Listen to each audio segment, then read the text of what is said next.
길이요 진리요 생명이신 그리스도님 참이 받으소서. 길이요 진리요 생명이신 그리스도님 참이 받으소서. 주님이 말씀하신다.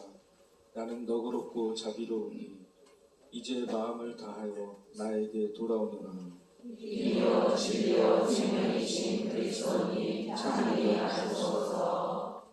주님께서 여러분과 함께 또한 사제의 영과 함께 요한이 전한 거룩한 복음입니다. 주님 영광 받으소서.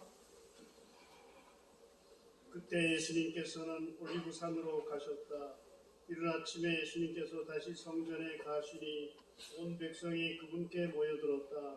그래서 그분께서는 앉으셔서 그들을 가르치셨다. 그때 일곱 학자들과 바리사이들이 가늠하다 붙잡힌 여자를 끌고 와서 가운데에 세워놓고 예수님께 말하였다. 스승님, 이 여자가 가늠하다 현장에서 붙잡혔습니다. 모세는 율법에서 이런 여자에게 돌을 던져 죽이라고 우리에게 명령하였습니다. 스승님 생각은 어떠하십니까? 그들은 예수님을 시험하여 고소한 구실을 만들려고 그렇게 말한 것이다. 그러나 예수님께서는 몸을 굽히시어 손가락으로 땅에 무엇인가 쓰기 시작하셨다. 그들이 줄곧 물어대자 예수님께서는 몸을 일으키시어 그들에게 이르셨다. 너희 가운데 죄 없는 자가 먼저 저 여자에게 돌을 던져라. 그리고 다시 몸을 굽히시어 땅에 무엇인가 쓰셨다. 그들은 이 말씀을 듣고 나이 많은 자들부터 시작하여 하나씩 떠나갔다. 마침내 예수님만 남으시고 여자는 가운데 그대로 서 있었다. 예수님께서 몸을 일으키시고 그 여자에게 여인아, 그 자들이 어디 있느냐? 너를 단죄한 자가 아무도 없느냐? 하고 물으셨다. 그 여자가 선생님, 아무도 없습니다 하고 대답하자 예수님께서 이르셨다. 나도 너를 단죄하지 않는다. 가거라. 그리고 이제부터 다시는 죄를 짓지 말라. 주님의 말씀입니다. 그리스도님 참여합니다. 앉으십시오.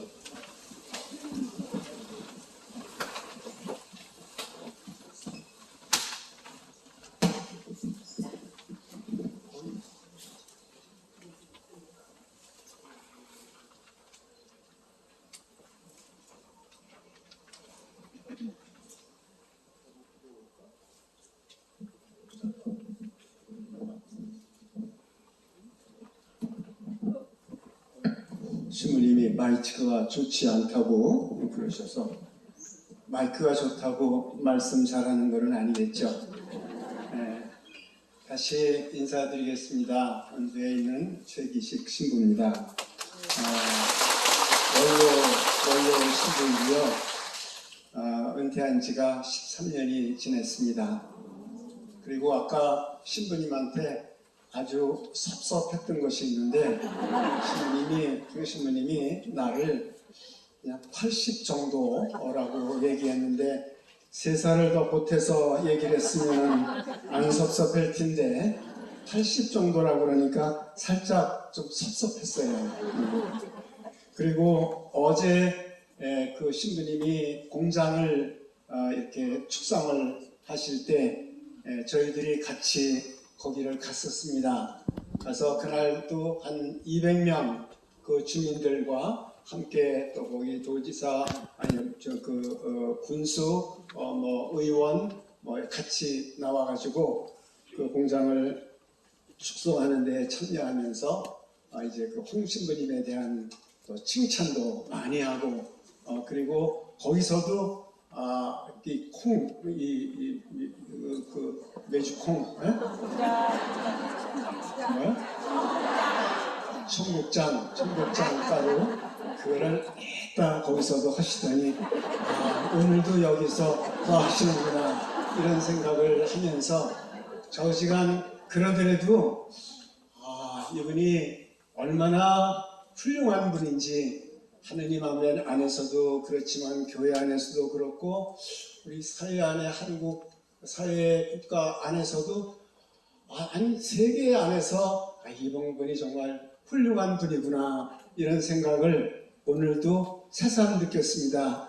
왜 그러냐 그러면 제가 피정을 매월 두 번째 주에 저기서 시작한 지가 그 정동 프란치스코 회관에서 시작한 지가 거의 한 9월서부터 시작을 했는데 불과 한 많이 오면은 한 70명, 60명 이렇게 오더니 이제 오늘 제가 좀 꾀를 부려서 황 신부님이 오면 어떤가 보자 그랬더니 이게 말이 아니네요. 네, 그래서 오늘 여기에서 거의 한 3분의 1, 4분의 1 아니 어쩌면 5분의 1 정도는 우리의 영향이 될 수 있지만은 나머지 분들은 아마도 타볼 성당 그 성당 거기 교우들이라고 말하는 그분들일 거다 하는 생각이 드는데 맞습니까? 네. 틀림없구나. 소리가 큰 걸 보니 힘이 없습니다. 네, 그분이 정의 평화, 정의와 평화 나는 이렇게 제목을 할 줄 알았는데 정의, 행복 그래서 조금 갸우뚱해서 들었는데 생각을 했는데 오늘 말씀을 하시는 걸 보고 역시 정의를 실천하면 정의감으로 살아가면 행복하다 그런 말씀일 줄 알았는데 그것이 살짝 비슷하면서도 묘하게 다리드는 걸로 얘기를 하니까 제가 조금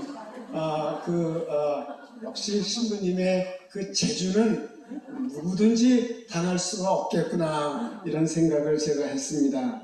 그래서 신부님 정말 그 훌륭하신 신부님이 하시는 일과 제가 살아오면서 또 이렇게 한 일을 잠깐 비교하면서 생각을 했기 때문에 제가 준비했던 이거는 다 그냥 내던져버리고 나도 그분처럼 비슷하게 얘기를 해봐야겠다 생각을 했습니다. 괜찮죠?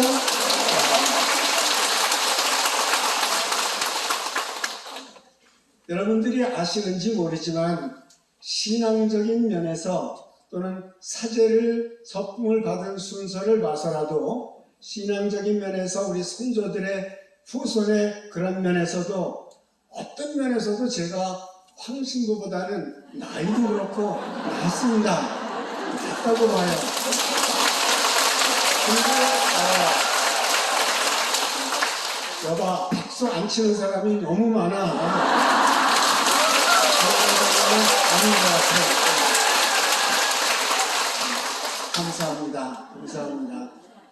그런데 좀 시간이 그래도 넉넉하니까 제가 얘기를 길게 끌더라도 좀 이해를 해주세요. 우리가 시간을 여기까지 빌린 거는 6시까지 빌렸습니다.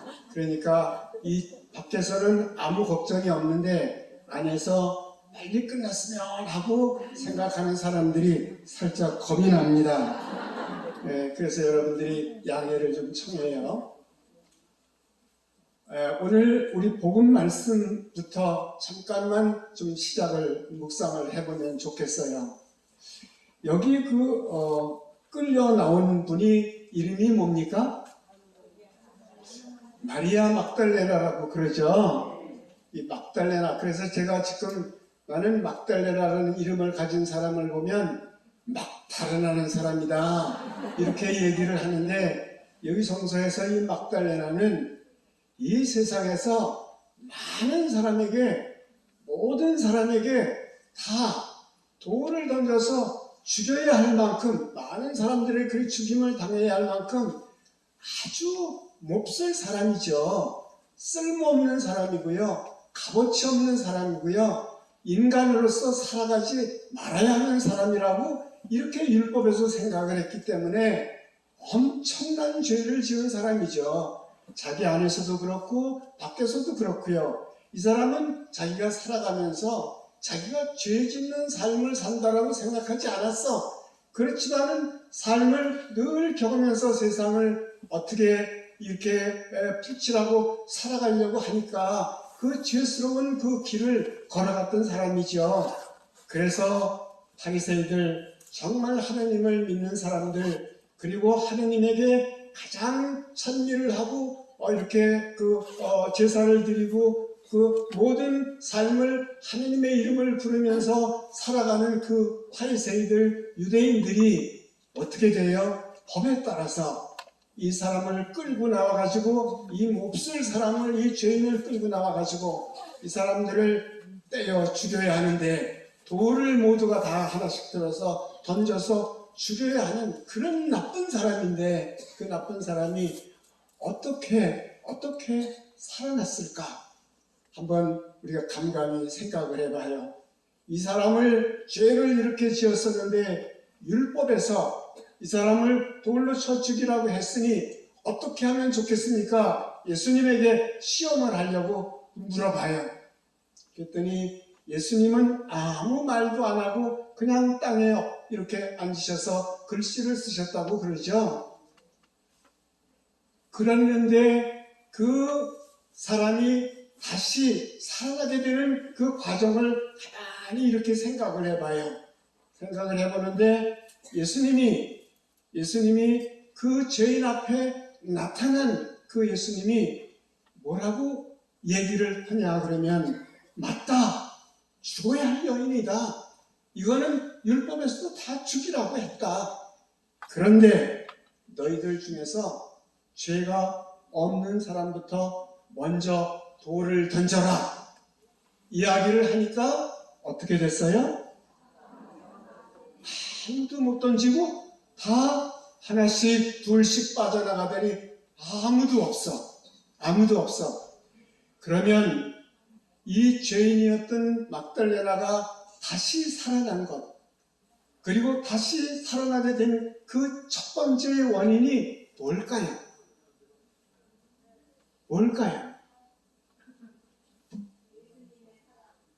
예수님을 만난 거죠. 예수님이 자기 앞에 나타난 거죠. 그리고 옆에 그 유다인들, 바리새인들, 율법학자들이 나타난 거죠. 무리로요. 거기에서 그 막달레나에게 가장 중요한 거는 예수님을 만났다는 거예요. 겉으로 만난 것이 아니에요. 정말로 그분이 예수님, 하느님의 아들이라는 것을 이렇게 느끼고 용서를 해주는 분이라는 것을 느끼고 하는 그 하느님의 아들, 하느님 예수님을, 그리스도를 만난 거예요. 만나서 이제 첫 번째 그 교감이 너를 죄인으로, 너를 죽일 여자로 판단하는 사람이 있느냐? 죄 없는 사람, 너를 죄인으로 이렇게 하고 있는 사람들이 있느냐? 둘러보니까 아무도 없죠. 아무도 없습니다. 그러면 나도 너를 죄인으로 취급하지 않겠다. 이러면서 용서를 해주는 거죠. 모든 사람이 용서를 해주면서 다 같잖아요. 그러니까 예수님도 용서를 해주면서 뭐라고 얘기를 하셔요? 네? 다시는 그러지 마라.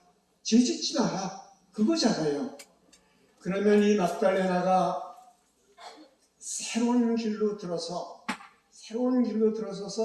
다시는 안 그런 길로 갔을까? 안 갔을까? 안 갔죠. 이제 오늘 바오로 사도의 말씀을 잠깐만 또 묵상을 한번 해봅니다. 바오로 사도는 부활해서 죽음에서부터 부활했다는 그 예수가 죽음에서부터 부활해서 살아났다.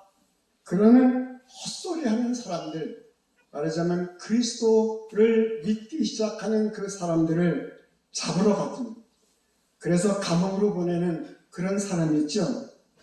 다마스코로 가는 길, 그때에 예수를 믿는 사람들을 가서 말을 타고, 그 양반은 학자예요. 그리고 어떤 면에서는 병사고요, 군인이었고요. 그리고 무관이면서 문관이 그 사람이 이제 가다가 어떻게 돼요? 사람들을 잡으러 가다가 말을 타고 군사를 같이 거느리고 같이 가다가 어떻게 돼요?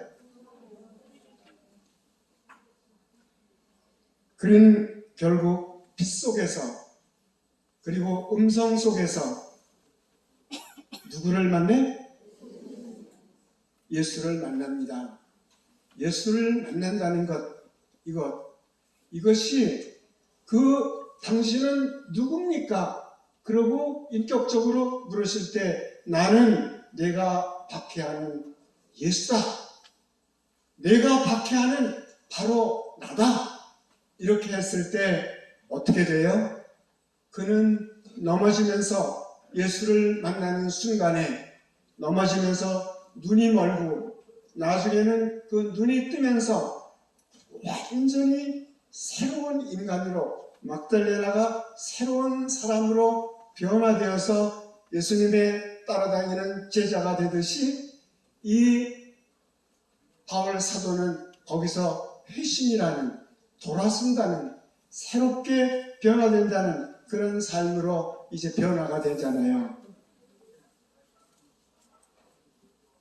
그의 음성, 그의 빛을 통해서 그분을 만나고부터는 생각하는 어떤 이상으로 살아가는 이념도 어떤 이상도 그리고 종교적인 어떤 신념도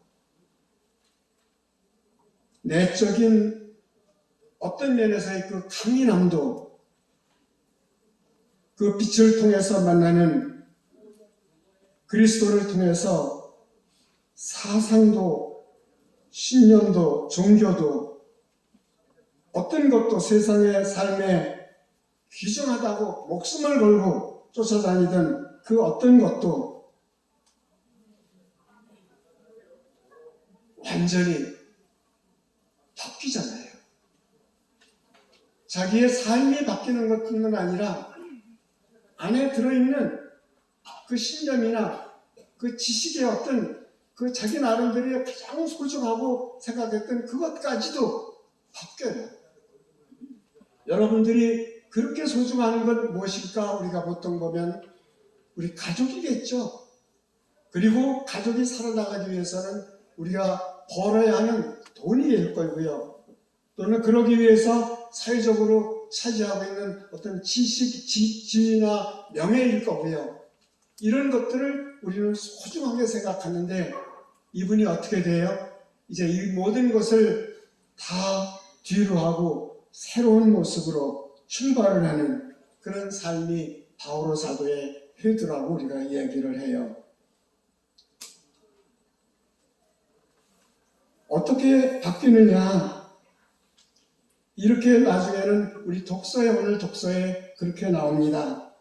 형제 여러분, 나는 예수 그리스도를 아는 지식에, 예수 그리스도를 깨닫는 그 지식에, 예수 그리스도를 사랑하는 그 지식에, 그 지고한 가치 때문에 모든 것을 해로운 것으로 여깁니다.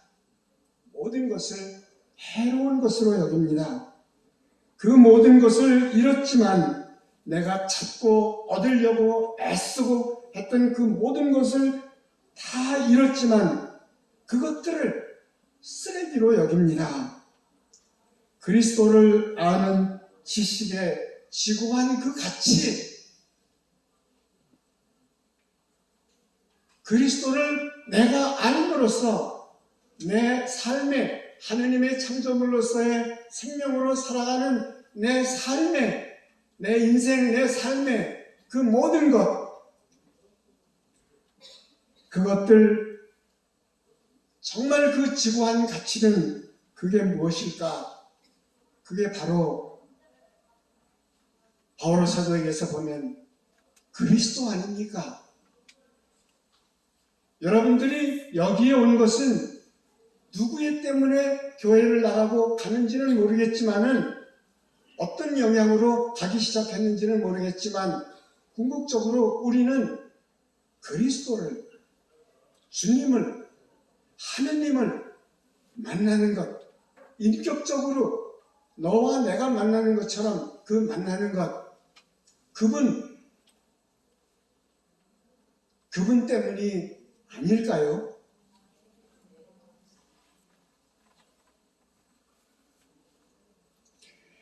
이 세상에 모두를 포기할 만큼 그 높은 가치, 목숨을 건 목숨보다 더 귀하고 높고 소중한 가치, 그 무엇, 여러분 어떻게 생각을 하실까? 그런데 이분이 나중에는 이런 말씀을 빌립보에서 오늘 말씀에서 독서 말씀에 이런 말씀을 하십니다.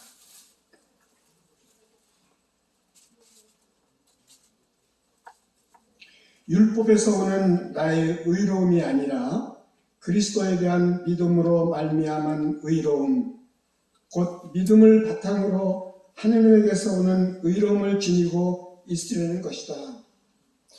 이 사람이 생각하는, 바오로 사도가 여기서 쓰면서 생각하는 그것은 그 믿음을 통해서 오는 의로움, 그리스도를 통해서, 그리스도로 인해서 오는 의로움, 그것을 의로움이라고 얘기할 수도 있고 정이라고도 얘기할 수도 있고 그런 사랑이라고도 얘기할 수도 있어요.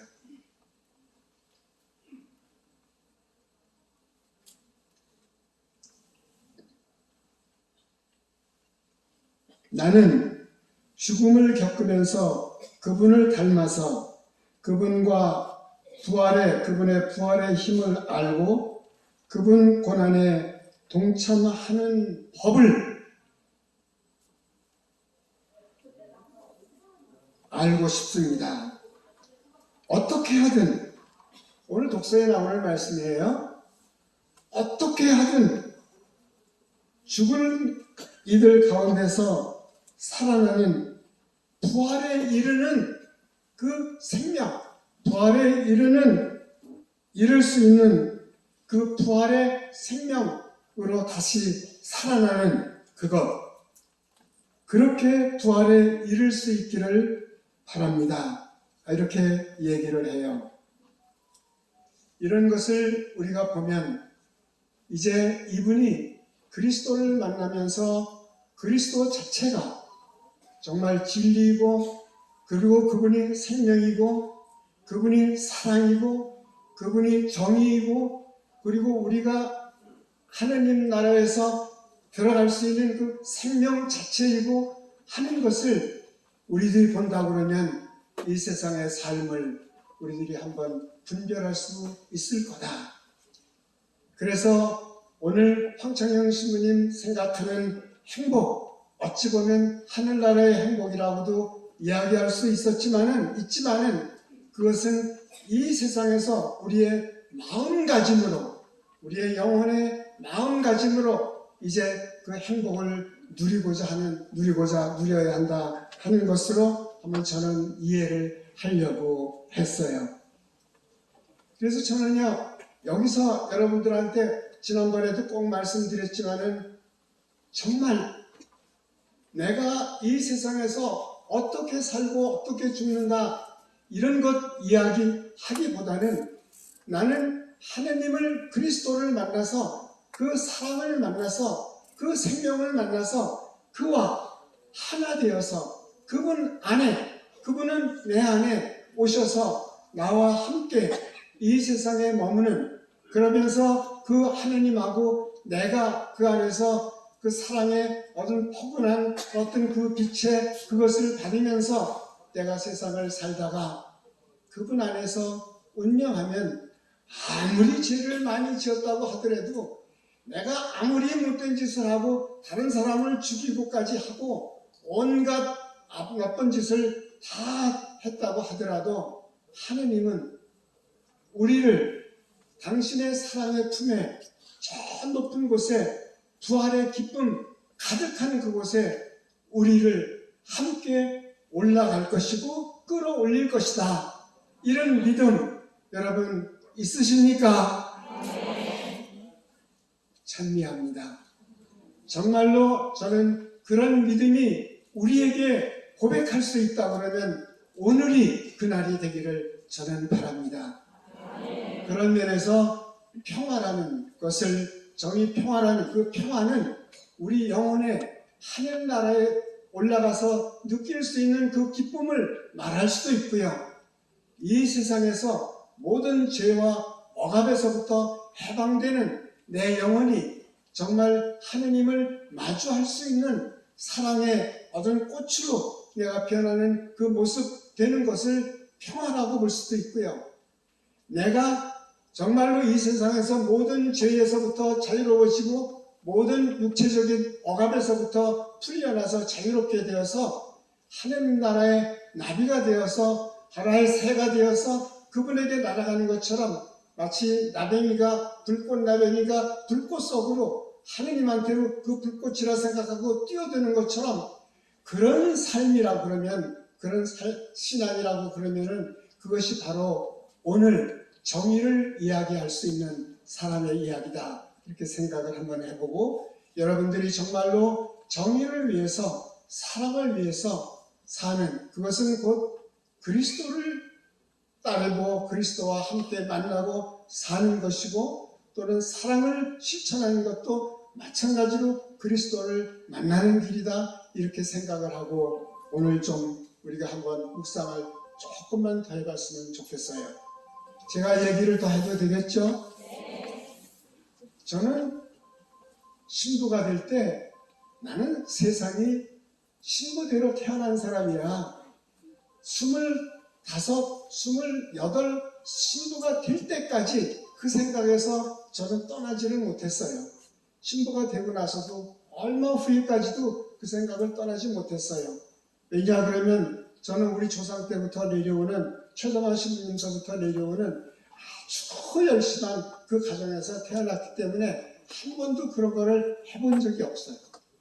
그래서 나는 다른 생각을 해보지 못하고 나는 신부 되고 나서도 그냥 뭐 이렇게 하느님이 신부 되라 그러고 세상에 보낸 것 같이 이렇게 나는 생각을 하고 그리고 신부가 될 때도 의뢰인 그런 식으로 얘기를 했습니다. 그래서 나는 신부가 되면 정말로 교우들을 사랑하면서 정말 하느님의 사랑을 실천을 하면서 살려고 그렇게 굳게 마음도 먹었어요. 그리고 성당에서 신부 생활을 하면서 그 신부의 고고함도 그 아름다움도 다 이렇게 생각을 하고 그걸 꿈을 꾸었죠. 그런데 하느님은 그렇게 하지를 않더라고요. 그렇게 우리가 생각하는 이 세상에서 생각하는 사자상까지도 그렇게 내버려 두지를 않더라고요. 당신은 당신 나름대로 뜻이 있어요. 그 뜻이 있어. 우리 각자에게 하느님이 우리에게 주시는 그 아버지의 뜻이 있어. 그것을 저는 몰랐어요. 그런데 나중에 제가 끝나고 나서 80이 거의 다 돼가지고 넘어가면서 쭉 제가 살아온 것을 이렇게 생각을 해보면 정말로 나는 아버지의 뜻을 따르려고는 노력을 했지만은 한 번도 제대로 해보지를 못했다. 이제 우리 교회는 이 세상에서는 우리 주교님은 저를 유학을 보내려고 했어. 그런데 당신이 감옥에 가니까 내가 유학 가서 뭐해? 이러면서 유학을 갈 수 없어. 또 그분이 나온 뒤에 다시 또 가라고 그러는데 갈 수는 없던 것은 또 감옥을 뒤따라가는 사람이 있었어. 신부들이 있었어. 그 사람들 또 석방운동을 하러 또 열심히 또 다니면서 그래. 그러다가 다시 나중에는 박정희가 죽고 그래 이제는 내가 정의구현 이런 거 안 해도 되고 이제는 그런데 쫓아다니지 않아도 되겠구나 이렇게 생각을 하면서 이제는 정말로 교우들을 위해서 내가 가난한 곳에 가서 살아봐야지 이러고 갔어요. 그런데 거기 가서도 잠깐 4개월 동안 남더니 다시 또 낚아채요. 그러고 다시 큰 성당에 와가지고 전교를 하는데 3년이 지나고 난 뒤에 다시 이제 가려고 그러는데 박정희 이 양반이 정말 윈수같이 생각하던 그분이 우리에게는 사라지고 말아. 그러니까 이제는 됐다. 이러고는 다시 이제 그 교우들 일을 하려고 그러는데 어떻게 된 건지는 몰라도 하여튼 광주 사건과 연루가 되고 거기에 있던 사람들 그 학생들이 많은 사람들이 죽어갔는데 나는 아무것도 한 것도 없지만은 그런 미국 문화원 방화 사건이 나서 그 학생들의 그 억울함을 그네들이 호소하기 위해서 미국 문화원에다가 불을 지르는 이런 일하고 연결이 돼서 광주에 있던 그 학생들 제가 몇 명을 하다가 처음에는 한 명을 24개월을 거의 우리 집에서 숨겨놓았다가 그가 광주의 학생 주동자라는 그 특권 때문에 전두환 살인마 사륙작전이라는 유인물을 썼다는 것 때문에 그것 때문에 그 아이를 숨겨놨다가 이렇게 된 것이 또 내가 또 감옥을 가게 돼. 이게 무슨 징조냐. 그래서 그것을 쭉 이렇게 보면서 저는 이렇게 정의를 위해서 사랑을 위해서 이렇게 얘기하지만 그 뒤에 저는 사랑을 그 과목에서 나와가지고 나는 정의 구현 안 할 거야. 더는 안 할 거고 이제 사랑하는 일, 가난한 사람들, 고통받는 사람들, 눌린 사람들 위해서 나는 같이 살 거야. 사랑의 법을 저는 많이 배웠거든요. 사랑은 수경님이 얘기한 대로 우산을 쓴 사람이 우산을 비 오는 날 같이 우산 없는 사람을 들어와서 우산을 같이 쓰고 가자 하는 게 사랑이 아니다. 비 오는 날 비를 맞고 있는 사람을 보면 내 우산을 가져가서 같이 쓰더라도 그것보다는 더 큰 사랑은 그 비 맞는 사람하고 같이 비를 맞는 것이다. 이것까지는 알아요, 제가요. 거기까지는 알아요. 그것까지도 알고 그래서 어떻게든지 가난한 사람들 속에 들어가서 같이 느끼고 같이 받고 하면서 공유하면서 정말 그 사람들과 함께 하느님의 사랑을 살고 느끼려고 애를 썼어요. 그렇지만 그것도 마음대로 안 돼요.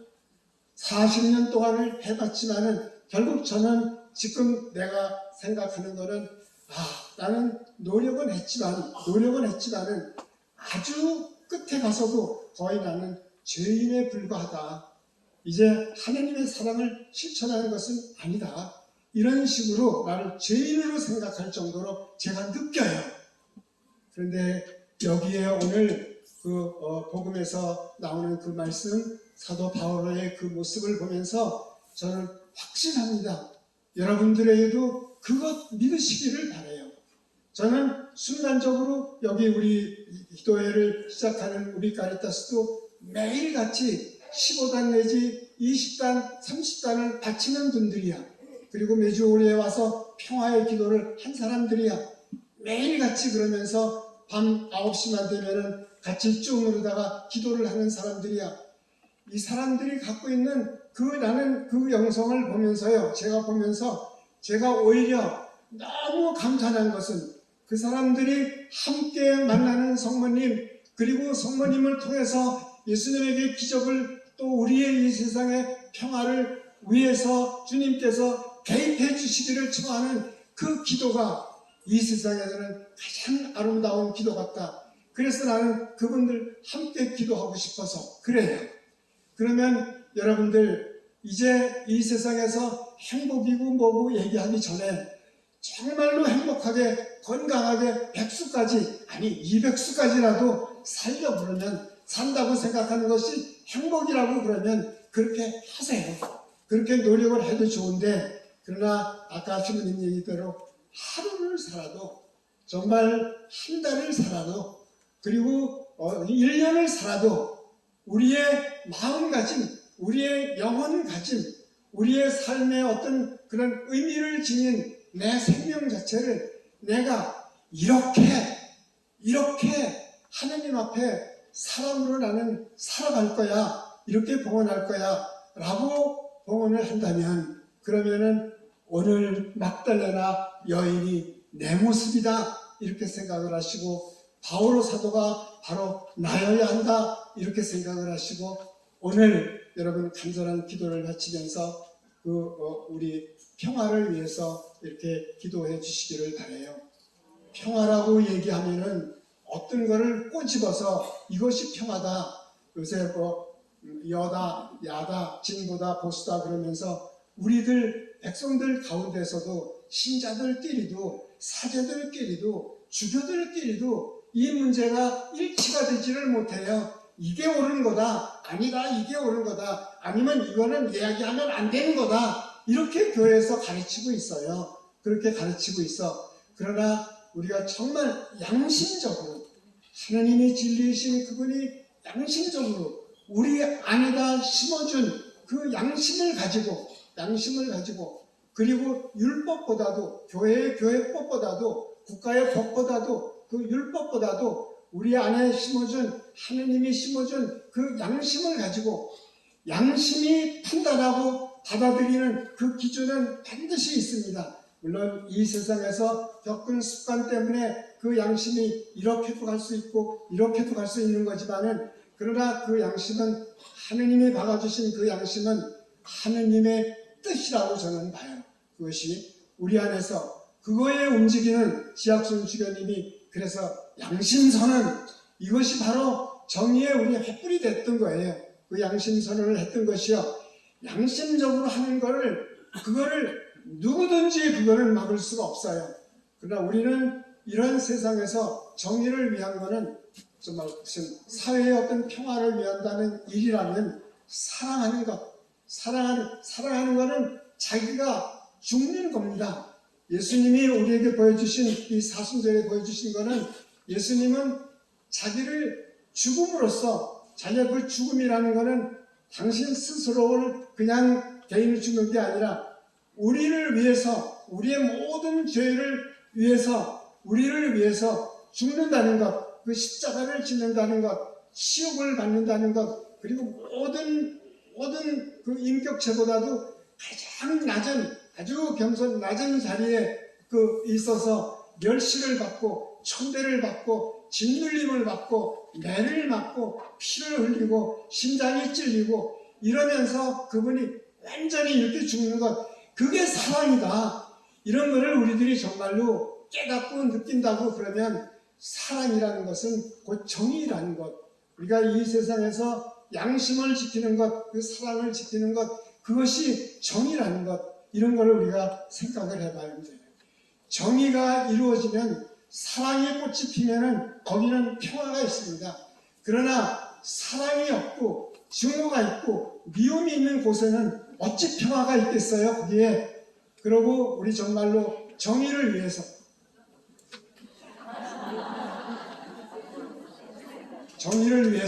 하는 것도 마찬가지라고 생각을 해요. 자, 그러면 여러분들 제가 무엇을 이야기하는지 아시겠죠? 우리 마음속에서 기도를 하겠습니다. 지금 방금 나와 계신 분, 제가 좀 나왔던 분을 소개를 하고 싶은데요. 6시까지니까 걱정 안 하셔도 돼요. 그분이 어떤 분이냐 그러면 우리 지학순 주교님 평전을 쓰신 분이에요. 그리고 학교를 나와가지고 정말로 문학을 이렇게 하시면서도 이 정의감에 이 사회에 교회 안에서 교회가 잘못되고 있는 방향에 대해서 엄청나게 공부를 많이 하면서 신학적으로 하는 분이에요. 그래서 저분이 하고 있는 아주 대표적인 것이 옛날에 근뉴스도 그 양반이 만들었는데 지금 가톨릭 일꾼이라고 그러는 여러분들이 여기 받으셨죠? 그 잡지, 네, 그 잡지 여기서 그거 봤어요. 가톨릭 일꾼. 그러면서 이름이 누구냐 그러면 한상봉 씨인데 그 한상봉 씨 TV까지 나와서 지금 함께 오는 예수의 길 또는 여러 단체에서 이렇게 하면서 이 평화를 위해서 정말 정의 평화를 위해서 이렇게 가는 우리 신자들을 이렇게 부추기고 그리고 도와주고 양분을 주고 그러는 분이라고 생각을 하면은 제가 오늘 특별히 이분한테 청을 드렸어. 우리가 그것도 우리가 이렇게 해야겠지만 우리 당신이 정말로 우리가 오늘 기도하는 사람들 대표가 되어서 기도 좀 합시다. 우리 미사 중에 신자들의 기도를 통해서 신자들의 기도를 하지 않고 당신이 좀 기도를 해주면 어떻겠소? 그랬더니 처음에는 거절을 했어요. 그런데 나중에는 할 수 없죠. 해보죠. 제가 하겠습니다. 이러고 저한테 말씀을 주셔서 너무 감사해요. 저는 그분을 여러분들에게 소개를 하고 기도를 하는 것이 언짢지만은 정말 이분은 우리 모두를 대표해서 정의평화를 위해서 일하는 사람 또는 그것을 위해서 기도하는 사람 그리고 위해서 활동하는 사람 그 모두를 대표해서 충분히 하느님 앞에 제사장처럼 나와서 기도할 수 있는 사람이다. 이렇게 저는 생각을 해요. 그래서 우리는 사도신경을 끝난 뒤에 그분의 기도를 마음을 다 같이 합하면서 기도를 드리도록 노력을 하겠습니다.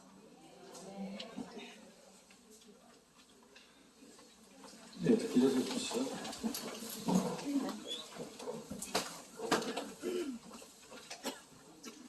전능하신 천주 성공 주의 창조주를 저는 믿나이다. 그의 아들 우리 주 예수 그리스도님 성령으로 인하여 동정마리아에게 인대하시고 본시오 빌라도 통치하에서 고난을 받으시고 십자가에 못 박혀 돌아가시고 죽으셨으며 저승에 가시어 사흘날에 죽은 이들 가운데서 부활하시고 하늘에 올라 전능하신 천주 성부를 편안하시며 우리로부터 산이와 죽은 이들을 심판하러 오시라 믿나이다. 성령을 믿으며 거룩하고 보편된 교회와 모든 성인의 구원을 믿으며 죄의 용서와 육신의 부활을 믿으며 영원한 삶을 믿나이다. 아멘. 기도 시작하죠.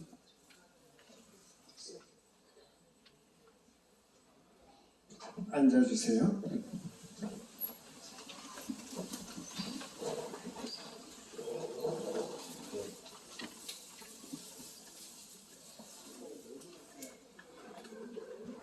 안녕하세요. 네, 한상봉 이시도로라고 합니다. 여러분들 요거 시작하기 전에 25페이지 이 자료 갖고 계시죠? 네, 25페이지 보시면 될 것 같고요. 제가 간단하게 이야기를 좀 하고 그리고 함께 여기에 있는 기도를 함께 바치는 방식으로 진행을 할 겁니다. 오늘 제가 파주에 살아요. 네, 파주에서 전철을 타고 오는데 나이가 좀 들면 다리가 아프잖아요. 근데 자리가 없더라고요. 네, 서 있는데 그 앞에 자리가 났어요. 내 앞에 옆에. 근데 거기에는 어느 군인 아저씨가 서 있었어요. 젊은 친구인데 근데 그 친구가 저한테 앉으라는 거예요. 이렇게 사인을 앉으시라고 말은 안 하지만 그래서 나 아직 괜찮다고 그냥 계속 앉으라는 거예요. 앉았어요. 앉았는데 그런 생각이 드네요. 오늘 제 생일이거든요. 그래서 마치 그 부인이 하는 이 앉으시라는 이 사인이 선물처럼 다가와서 선물처럼. 그래서 제가 거의 다 와서 내리니까 그 친구가 그 자리에 앉더라고요. 그러니까 자기도 앉고 싶었지만 양보를 한 거예요. 그래서 그때 제가 느낀 게 이 사람의 친절이 오늘은 나에게 선물처럼 다가오는구나. 우리가 누군가의 마음을 흐뭇하게 만들어주는 데는 아주 대단한 게 필요한 게 아니라 그런 작은 친절, 이것이 우리에게 필요한 거구나 이런 생각을 했어요. 또 하나 오늘 그 복음을 보면 가늠한 여인이 붙잡혀 오지 않습니까? 그때 땅바닥에 뭔가 쓰시고 나서 예수님이 그 여인에게 이렇게 얘기를 해요. 나는 너를 단죄하지 않겠다. 가거라. 근데 그때 그 여인의 상황이 어떤 상황이냐면 언제 죽을지 모르는 상황이죠. 완전 느낌이 오시죠? 사색이 되어서 너무너무 무섭잖아요. 남정네들한테 끌려온 거니까. 그 상황에서 예수님이 그 한마디 길게 말씀 안 하세요. 난 널 단죄하지 않겠다. 이제 가도 좋아. 그렇지만 더 이상 죄를 짓지 않으면 좋겠어. 너무 친절하지 않으세요? 그죠? 그러니까 우리 여기서 보면 정말 내가 어떤 힘들 때에는 큰 게 아니라 작은 말 한마디가 우리에게 얼마나 큰 무언가를 주는가.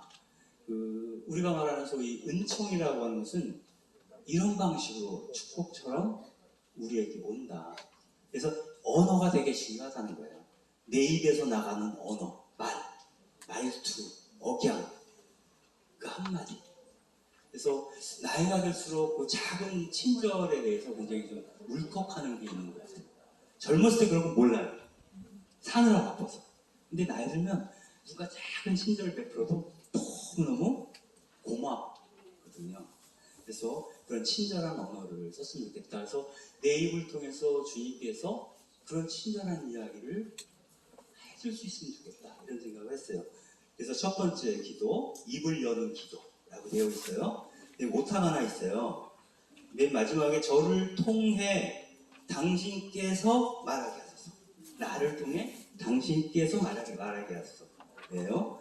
그래서 이걸 같이 드리겠습니다. 입을 여는 기도 다 같이 해요. 주님, 오늘 제 입술을 열어주소서. 당신께서 제 안에 넣어주신 그 말씀을 제가 발음할 수 있도록. 주님, 오늘 제 입술을 열어주소서. 저를 통해 당신께서 말하게 하소서. 아멘.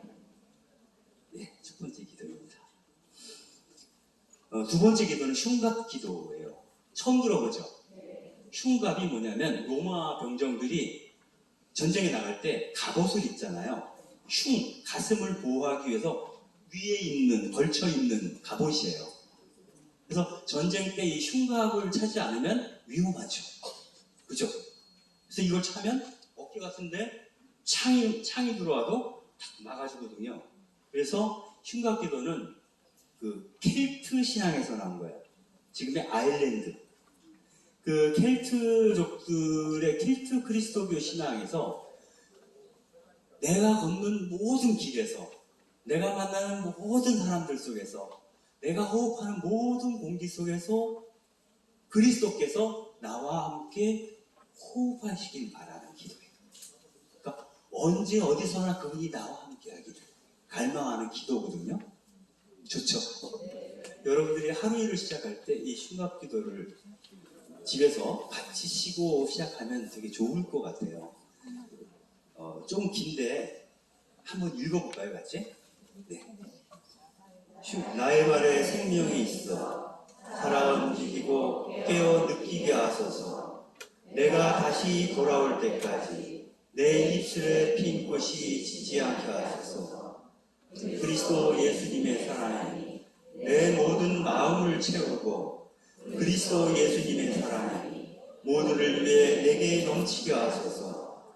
산 중턱의 동굴을 지나 숲을 가로질러 길고 거친 계곡을 가로지를 때 순백의 마리아님 나를 들어 세우시고 목자이신 예수님 나의 방패 되소서. 순백의 마리아님 나를 들어 세우시고 목자이신 예수님 나의 방패 되소서. 그리스도님 오늘 나의 강한 보호자가 되어 주소서. 독에 물들거나 불에 대지 않도록, 물에 빠지거나 해를 입지 않도록 넓고 풍성한 도우심을 구하나이다. 그리스도 내 옆에, 그리스도 내 앞에, 그리스도 내 뒤에, 그리스도 내 안에, 그리스도 내 아래에, 그리스도 내 위에, 그리스도 내 오른편에, 그리스도 내 왼편에, 그리스도 내가 눕고 앉고 서는 곳에, 그리스도 나를 아는 모든 이의 마음에, 그리스도 나를 만나는 모든 이의 혀에, 그리스도 나를 보는 모든 이의 눈에, 그리스도 나를 듣는 모든 이의 귀에, 그리스도 언제나 어디서나 우리 곁에 계시나이다. 아멘. 좋죠? 네. 그리고 우리가 일상을 살아가면서 그리스도인으로서 산다는 것은 누군가에게 위로가 되기를 바라는 마음이 있을 거예요. 여러분들이 우리 나이가 되도록 살다 보면 사실 기분 좋은 날보다는 약간 좀 억울하고 가슴 아프고 다치는 날들도 많을 수 있어요. 그래서 그와 같은 사람들에게 어떻게 우리가 위로가 될 수 있을까? 이런 고민을 하는데, 또 그런 일상적인 것뿐만이 아니라 어떤 사람들은 감옥에 갇혀 있기도 하고요. 정말 큰 위험에 처해 있기도 해요. 이 다음에 바칠 절망에 빠진 그리스도교 신자들을 위하여라는 기도는 누가 지은 건지 아세요? 보네퍼 목사님이 지으신 시예요. 보네퍼는 나치하에서 히틀러 방가 사건에 연루되어서 감옥에 갇힌 채 결국 사형당한 목회자이시죠. 신학자이시고, 이분이 돌아가신 날이 4월 9일입니다. 며칠 후면 그분 80주기이래요. 그게 이른바 그 유대인들 홀로코스트 학살하던 그 처형장에서 돌아가셨어요. 그래서 그분처럼 감옥에 갇힌 사람이 어떻게 이런 기도를 할 수 있을까? 그냥 놀라운 거예요. 여러분들 그 보네퍼 목사의 기도 가운데 가장 유명한 기도가 선한 능력 안에서라는 기도가 있어요. 나중에 한번 유튜브에서 한번 찾아보세요. 그리스도인들은 선한 능력을 끼쳐야 한다라는 의미인데, 이 기도를 같이 바치면서 나도 힘들 때마다 이 기도를 보네퍼와 함께 바치면 좋겠다라는 생각을 할 수 있으면 좋겠습니다. 함께 바치겠습니다. 오 하느님, 이 시간 제가 당신을 바라고 웁니다. 저를 도와주시어 기도하게 하시고 오직 당신만을 생각하게 하소서. 당신이 아니 계시면 혼자서는 기도할 수가 없습니다. 제 안에는 어둠이 있지만 당신과 함께 거기엔 빛이 있습니다. 저는 혼자지만 당신은 저를 떠나지 않으십니다. 제 가슴은 연약하지만 당신은 언제나 강하십니다. 저는 쉬지를 못하지만 당신 안에는 편안함이 있습니다. 제 안에는 고통이 있지만 당신 안에는 인내가 있습니다. 당신의 길을 저는 알 수 없지만 제가 가야 할 길을 당신은 아십니다. 주 예수 그리스도님, 당신은 저처럼 가난하셨고 비천하셨고 저처럼 체포당하여 친구들로부터 격리되셨습니다. 당신은 인간의 모든 비통함을 아십니다. 제 안에, 저의 고독 안에 당신이 계십니다. 당신은 저를 잊지 아니하시고 오히려 저를 찾아내십니다. 제가 당신을 알고 사랑하기를 당신은 간절히 바라십니다. 주님, 당신이 부르는 소리를 듣고 제가 당신을 따라갑니다. 거룩하신 성령님, 절망에서 지켜줄 믿음을 저에게 주소서.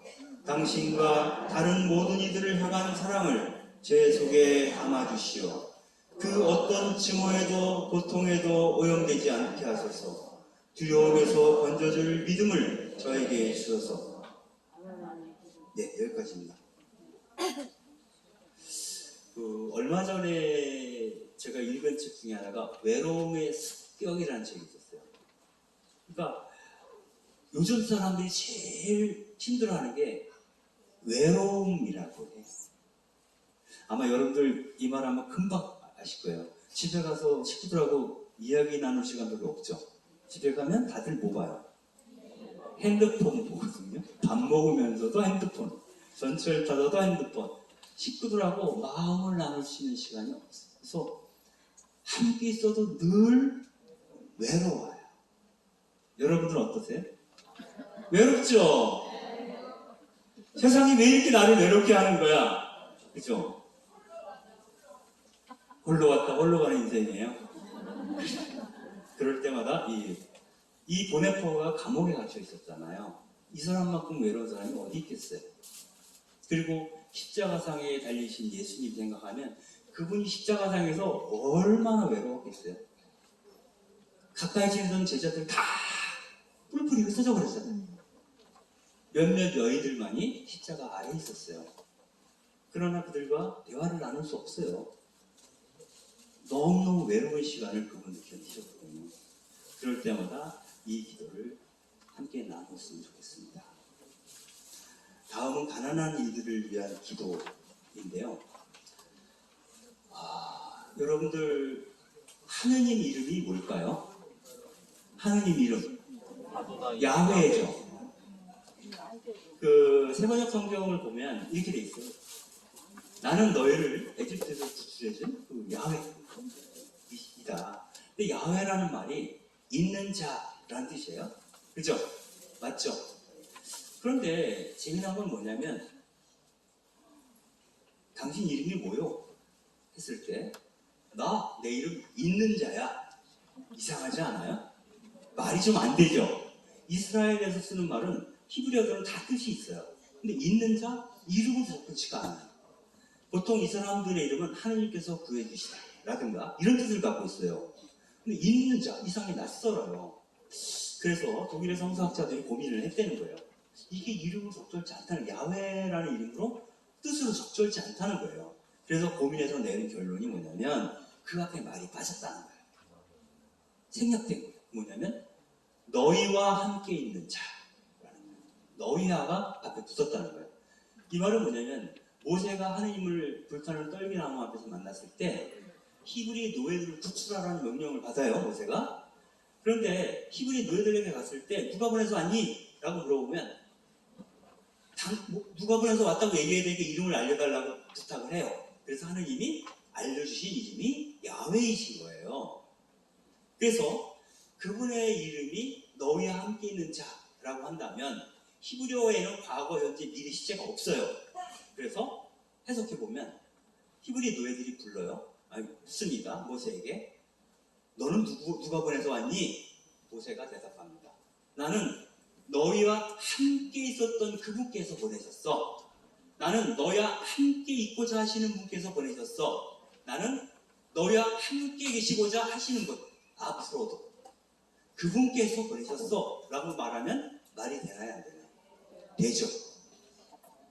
근데 거기서 너희가 누구냐는 거예요. 지금 모세는 누구한테 얘기하고 있어요?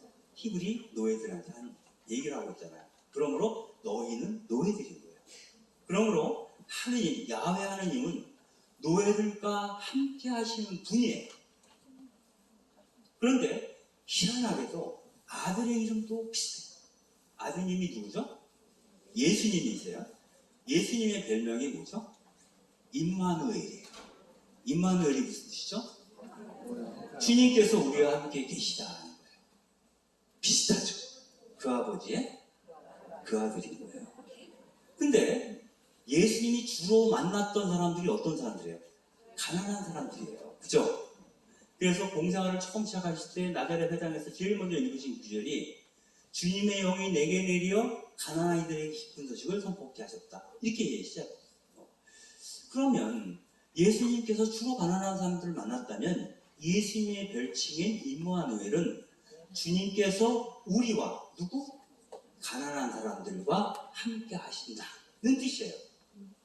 그러므로 가난한 사람들에 대한 관심을 우리가 잃어버린다면, 그들에 대해서 늘 그들을 응시하는 마음을 버린다면 우리는 하느님을 알아볼 도리도 없고 예수님이 누구신지도 알아볼 도리가 없고 그리스도인으로서 어떻게 살아야 되는지를 알 수도 없어요. 그래서 우리가 복음적으로 살아간다는 것은 1차적으로는 가난한 이들에게 기쁜 소식이 될 만한 일을 해야 한다는 거예요. 그래서 오늘 마지막에도 두 번째 기도는 가난한 이들을 위한 기도. 늘 잊지 말아야 될 사람들에 대한 이야기입니다. 같이 해보죠. 가난함을 부어오시는 주님, 세상의 모든 가난한 이가 더 이상 고통받지 않게 하소서. 그들의 목소리를 외면하지 마시고 그들의 하소연을 귀담아 들으소서. 오늘 하루의 밥과 휴식을 바라오니 당신께서 은혜로 채워주시고 저희가 가진 바를 함께 나누게 하소서. 먹을 양식뿐 아니라 생명의 말씀을 주시고 당신 안에서 평화를 누리게 하소서. 네, 마지막 기도는 우리나라를 위한 기도. 오늘 꼭 해야 돼요. 물론 이제 어제 선고가 내려서 뭐 큰 문제는, 큰 고비를 넘어갔는데 앞으로도 산 넘어 다시는 산이에요.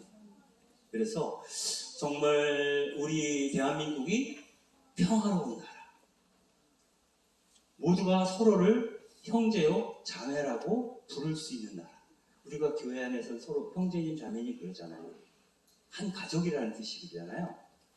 근데 우리 대한민국 국민 모두가 서로 미워하지 않고 내 형제요 내 자매라고 부를 수 있는 그러한 형제가 충만한 나라가 되게끔 우리가 기도를 드려야 할 것 같아요. 그런 의미에서 마지막 기도, 이 나라의 평화, 민주주의를 위하여 라는 기도를 같이 마치겠습니다. 어머니의 땅이며 아이들의 땅인 우리나라를 위하여 비나이다. 지금 우리나라 민주주의가 위기라고 합니다. 내란을 일으킨 세력이 삿대질하고 국민들의 평안하던 일상은 깨졌습니다. 하루빨리 내란 정국을 끝내고 헌법과 민주주의가 상식이 되고 온전히 당신께서 주시는 사랑만이 이 나라를 다스리게 하소서. 이 땅에서 부정부패를 일삼는 특권층이 사라지게 하시고 오로지 당신의 정의가 강물처럼 흐르게 하소서. 더 이상 가난하여 눈물을 흘리는 사람 없게 하시고 억울하게 하소연하는 사람 없게 하소서. 이 땅에서 착한 사람이 대접받고 의로운 사람만이 인정받게 하소서. 사람뿐 아니라 이 땅에 깃들어 사는 모든 피조물이 한 가지로 해방되어 평화로운 세상, 그런 세상을 저희에게 허락하소서. 주님, 저희가 당신을 천년만년 찬양하리이다. 네, 감사합니다. 그리고 혹시 유튜브 하시는 분들은 유튜브에서 한상봉 TV 들어가시면 제 강의를 무료로 들을 수 있거든요. 그러면은 아마 더 좋은 이야기를 듣지 않을까라고 혼잣말처럼 해봅니다. 네, 감사합니다.